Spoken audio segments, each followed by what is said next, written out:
With age comes wisdom, but it also brings a spotlight. People start watching your every move, your choices, your emotions, your appearance. And the truth is, not everything about you needs to be visible or explained. There are certain parts of your life, your mindset, and your emotions that deserve privacy. Not because they're shameful, but because they're sacred. Let's talk about what you should keep for yourself, not out of fear, but out of power. There's a kind of strength that doesn't come from how loud you speak, but from how quietly you hold your ground. When someone knows what gets under your skin, they hold a piece of your control. Emotional triggers are like switches, small, sensitive, and powerful. And the moment you let people see where they are, you hand them the remote. It's not about being cold or disconnected. It's about choosing peace over reaction. When you learn to protect your triggers, you stop letting others pull you into emotional traps you didn't set. See, the problem isn't that people know you. The problem is when they know too much about what bothers you. Maybe someone criticizes your age, your looks, your choices, or your pace in life, and suddenly you feel the sting. But the truth is, that sting doesn't come from them. It comes from within. They just pressed a button you left exposed. When you guard that button, you keep your composure. You become unpredictable, not in a chaotic way, but in a grounded, self-assured way that says, you can't move me that easily. Hiding your emotional triggers doesn't mean pretending you don't feel. It means you process before you respond. You pause before you speak. You breathe before you let words leave your mouth that you can't take back. When you do that, you create space. Space between what happens and how you react to it. That's where emotional maturity lives. That's where real self-control grows. The goal is not to suppress emotion. The goal is to master expression. Because once you can feel something without it controlling you, that's power in its purest form. Every person you meet is testing boundaries, sometimes without even knowing it. They'll say things to see how far they can go, what kind of response they'll get, what buttons they can push, and when you react too quickly, you show them the code to your peace. But when you stay calm, when you don't flinch, don't frown, don't feed the drama, they realize they have no power over you. Silence becomes your protection. Composure becomes your shield. You start teaching people how to treat you, not by arguing, but by being unshakable. And that's something many overlook. Emotional privacy is self-respect. When you let everyone know what frustrates you, annoys you, or hurts you, you give them leverage, sometimes unintentionally. People talk, people use, and people test. But when you keep your triggers hidden, your peace becomes untouchable. You become harder to manipulate, harder to read, and harder to control. You stop being reactive and start being strategic. You stop being predictable and start being powerful. Not because you're faking it, but because you understand that peace is personal property and not everyone deserves access to it. Think about how many times you've walked away from a conversation feeling drained, angry, or misunderstood. That's what happens when you let people reach parts of you they haven't earned. You don't owe everyone emotional transparency. You can be kind without being exposed, honest without being vulnerable to the wrong audience. Not everyone is a safe place for your feelings. That's why maturity is knowing when to speak and when to stay silent. Because sometimes silence speaks louder. It says, I know what you're trying to do, but I'm not giving you that satisfaction. And here's the truth. Hiding your emotional triggers is not about building walls.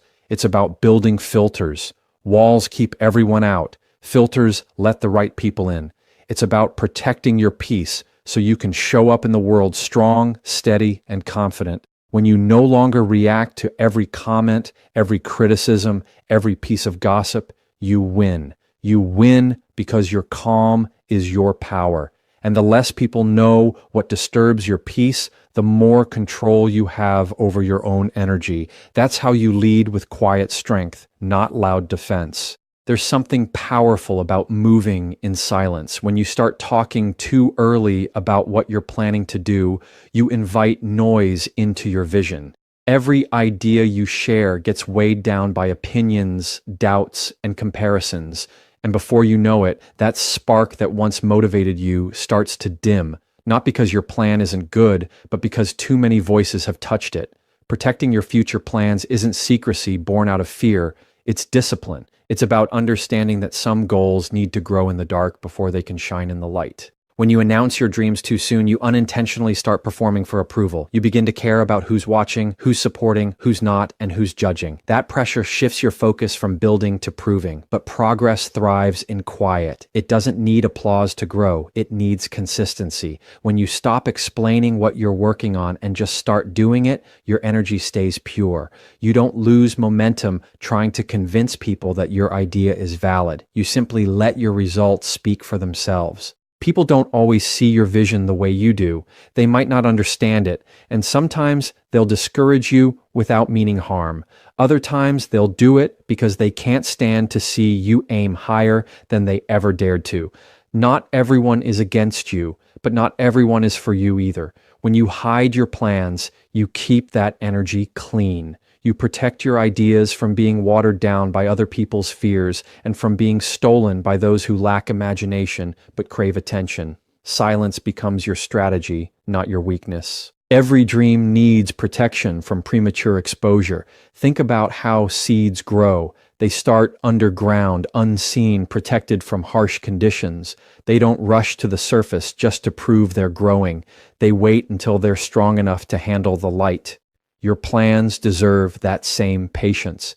Give them time to take root before you announce them. When you do, your success becomes undeniable because it's been built quietly, brick by brick, far from the noise of opinion. You don't owe the world a preview. You owe yourself the peace to create without interference. There's a quiet confidence in people who move with purpose but without explanation. You see it in the way they work, the way they carry themselves, the way they disappear for a while and come back transformed. They're not secretive, they're focused. They understand that every time they talk about what they're doing, they're releasing energy that should have been used to do it. Protecting your plans is about preserving your focus. It's about using your energy to build, not to justify, explain, or prove your intentions to people who aren't contributing to them. When you speak too soon, you invite distraction. People start asking questions, giving opinions, and projecting their own limitations onto your path. Some will even start competing with you for something they never cared about until they heard you mention it. You don't need that interference. You don't need validation. The satisfaction of quietly achieving something that no one saw coming, that's the kind of peace that can't be bought. The world doesn't need to know what's next. It just needs to see the result when it's done, because when the results arrive, the same people who doubted you will call it luck. Let them. You'll know it was discipline. So hide your future plans not because you're unsure, but because you're wise enough to protect what's still growing. Silence is not emptiness. It's incubation. It's where vision matures and focus sharpens. Keep your dreams tucked close until they're ready to stand on their own. Because when you finally reveal them, you won't need to explain, defend, or justify anything. The outcome will do all the talking. There's a quiet kind of power in keeping your personal life private.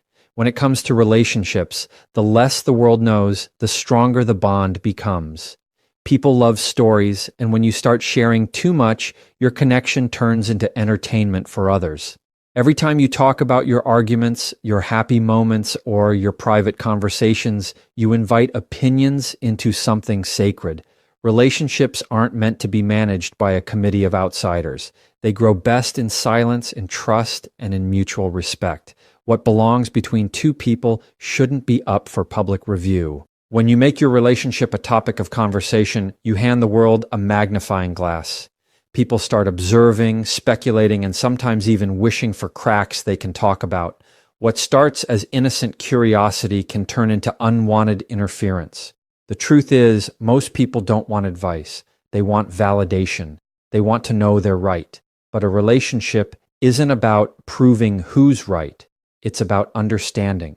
When you expose too much, you risk turning your bond into a debate. The strength of any relationship lies in privacy, not publicity. Every couple faces challenges, disagreements, and misunderstandings. That's normal. But when those private moments are shared outside, even with good intentions, they lose their intimacy. Words can get twisted, context gets lost, and suddenly you're fighting not just your issue, but everyone else's opinions about it. Protecting your relationship details isn't hiding, it's honoring. It's choosing to handle matters where they belong, with the person involved, not with the audience watching. When you protect your privacy, you protect your peace. There's a difference between secrecy and discretion. Secrecy hides, discretion guards. One comes from fear, the other from wisdom. You can still celebrate love, speak kindly of your partner, and share moments without giving away the essence of your bond. Discretion says, this is ours. It doesn't need approval, applause, or explanation. The more you share, the more room you create for misunderstanding, gossip, and unnecessary judgment. The less you share, the more space you leave for trust, authenticity, and growth. Some things are too delicate to survive public exposure. When people know too much about your relationship, they start to expect updates. They ask questions. They form opinions. And if something goes wrong, you're left explaining yourself to people who were never supposed to be part of your story in the first place. That's why it's wise to build your connection quietly. Love doesn't need validation to be real. It needs protection to stay strong. The best relationships are the ones where both people are more focused on understanding each other than impressing everyone else. When the bond is genuine, it doesn't need an audience to feel secure. There's a peace that comes from knowing your relationship isn't being measured by anyone else's standards. You stop comparing, stop competing, and start appreciating. You don't need to post every picture, share every detail, or prove your happiness online. What matters isn't how it looks to the world. It's how it feels in private. Love becomes more meaningful when it's nurtured away from the spotlight. Privacy allows you to be real, vulnerable, and imperfect without the pressure to perform. It lets you work through struggles with patience instead of pride. So, keep your relationship details between you and the one who matters. Let the world see respect, not receipts. Let them sense peace, not proof. A private relationship doesn't mean you're hiding. It means you're protecting something worth keeping. Because when too many eyes are watching, even the most beautiful connection can start to lose its focus. Love grows stronger when it's protected from unnecessary noise. And sometimes the most powerful relationships are the ones no one fully understands except the two people in it. Money has a strange way of revealing people's true colors. The moment others know what you earn, what you own, or what you plan to buy, their perception of you changes. Some begin to admire you, others begin to envy you, and a few quietly start keeping score. That's why your financial life deserves privacy. When you keep your financial moves hidden, you protect yourself from unnecessary judgment, expectation, and manipulation. Not everything you earn, save, or invest needs to be public knowledge. True wealth isn't about what people see, it's about what you quietly build behind the scenes. There's a calm confidence in people who don't flaunt what they have. They don't announce promotions, post every purchase, or brag about how much they're earning. They simply live well, not loudly, but wisely.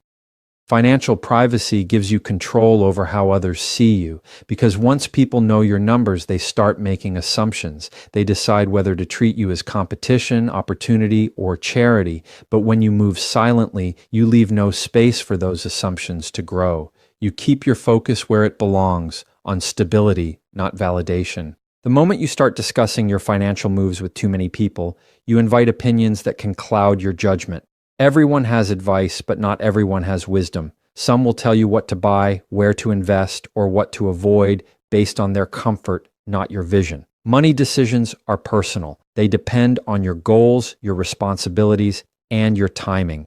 Sharing too much makes you vulnerable to influence, and influence can lead to mistakes. Protecting your financial privacy allows you to make clear, intentional choices without the pressure of external voices. There's also safety in silence. When people don't know what you have, they can't misuse it, borrow it, or manipulate you with it. You'd be surprised how often relationships, friendships, even family dynamics shift when money enters the picture.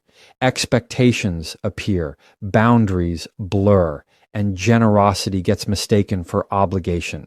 Keeping your finances private doesn't mean you're selfish. It means you're smart. You're choosing to protect your independence from being tied to anyone else's opinion or entitlement. You're building security, not attention. Financial privacy also keeps you humble. When you don't use your income to prove your worth, you start valuing things that money can't buy: peace, integrity, and simplicity. You stop competing and start focusing on progress. The wealthiest people aren't always the loudest. They're the ones who don't need to prove they're winning. They let their quiet consistency speak for them. They understand that wealth grows faster when it's protected, not paraded. Because the more you reveal, the more you invite comparison.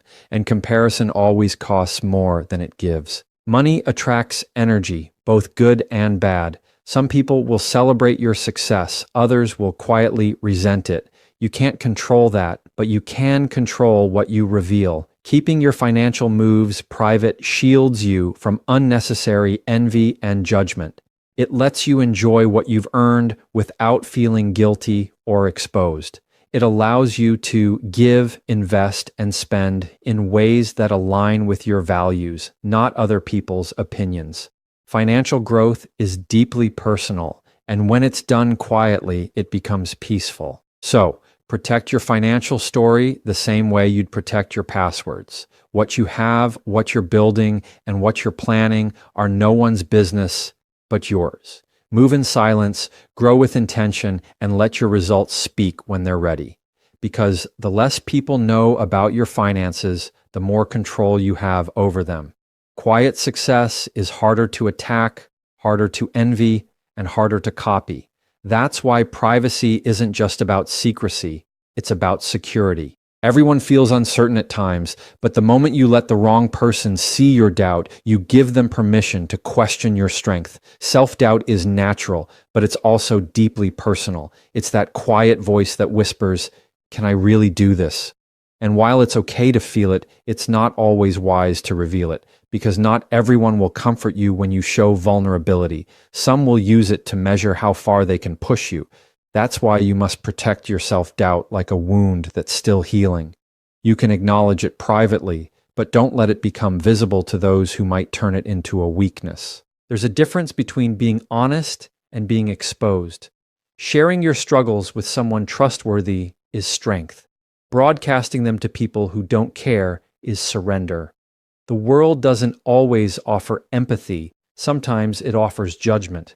When you hide your self-doubt, you maintain control over your image, your energy, and your momentum. You keep your confidence intact even when it's still under construction. You don't have to be perfect to be powerful. You just have to appear grounded enough to not let your uncertainty shake your focus. Hiding your self-doubt doesn't mean denying your feelings. It means you face them privately with awareness instead of panic. You work through them quietly, journaling, reflecting, adjusting your mindset, taking small steps toward progress. Because every person who's ever achieved anything great has questioned themselves along the way. The difference is, they didn't let that doubt leak into their actions. They moved forward even when they weren't sure. They understood that confidence isn't the absence of doubt. It's the decision to keep going despite it. That's the kind of strength that earns respect without needing explanation. When you reveal your insecurities too openly, people start treating you based on them. They begin to tiptoe around your confidence, offering pity where you needed accountability, or worse, using your uncertainty to manipulate your choices. Some will sense your hesitation and take advantage of it to assert control or superiority. That's why composure matters. You don't have to feel certain every moment, but you do need to look calm enough to lead yourself through uncertainty. Because people respond to the energy you project, not the thoughts you hide. Self-doubt loses power when it's managed quietly. When you stop feeding it with words, you stop giving it space to grow. Instead of saying, "I don't know if I can," you start thinking, "I'll figure it out." That small shift keeps your mind working towards solutions instead of spiraling into fear. And when others see that steadiness, that quiet confidence even in moments of confusion. They trust you more. They follow your calm, not your chaos.